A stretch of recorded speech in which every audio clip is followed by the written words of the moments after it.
Hello guys, this is Christmas TV and welcome back to our channel. So this one guys, kakatapos lang ng maintenance ni Cabal Mobile Infinite Combo. Then meron na silang login rewards. So dito, merong HP pots. Ayan.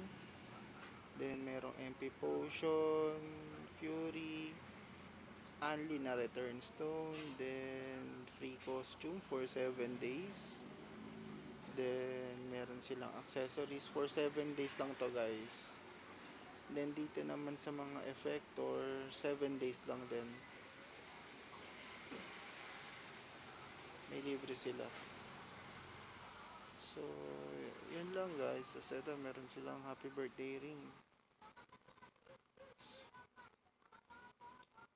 3 days lang to. So, ito, milestone egg. So, di ko pa sure kung para saan yan. Then, meron silang blessing beads 100 and ayun. Tapos yung iba guys, alam nyo na yan. So, lumipat pala ako guys ng FA, Force Archer, and shoutout dito sa guild, sa Organization 13 Guild. And thank you sa pag-invite sa akin. Then, yun lang guys. Papa level 80 tayo. Babalik tayo sa dati nating ginagawa. Aalamin natin kung ano yung free. Kung ano yung free.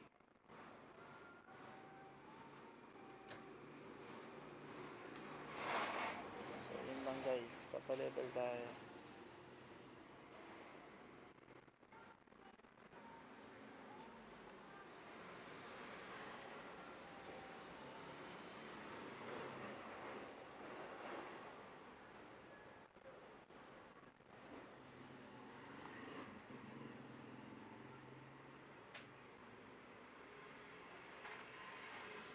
So guys, dito nga pala yung item natin is yung free pa din na Shadow Titanium.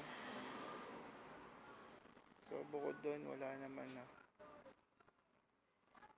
So yun lang mga boss, quest na tayo. Ano tayo? Papa max level tayo rito.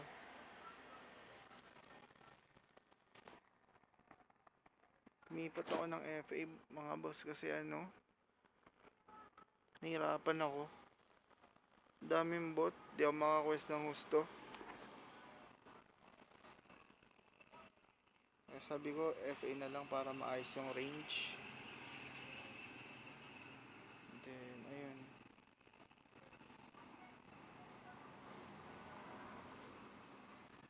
Remind ko lang guys, walang ALS dito. I mean walang ALS sa auction. More on force gem sila.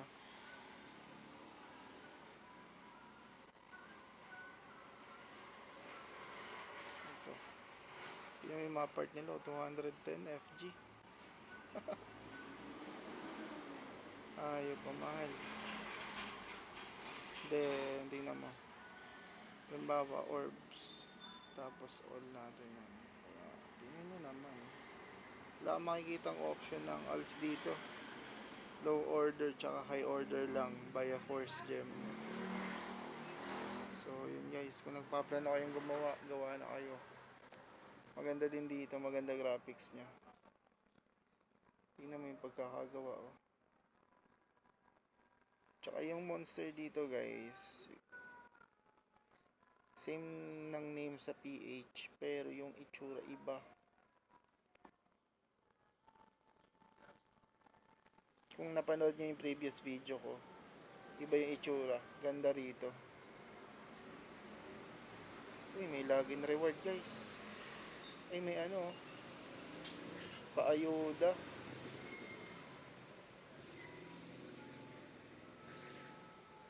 Ang laki na to. Wala tayong pet eh. Ang tagal nandito, 2 days. Kunin na natin to, tsaka to. Para mabilis tayo pa-level, tsaka transcender. Yan. Activate na natin.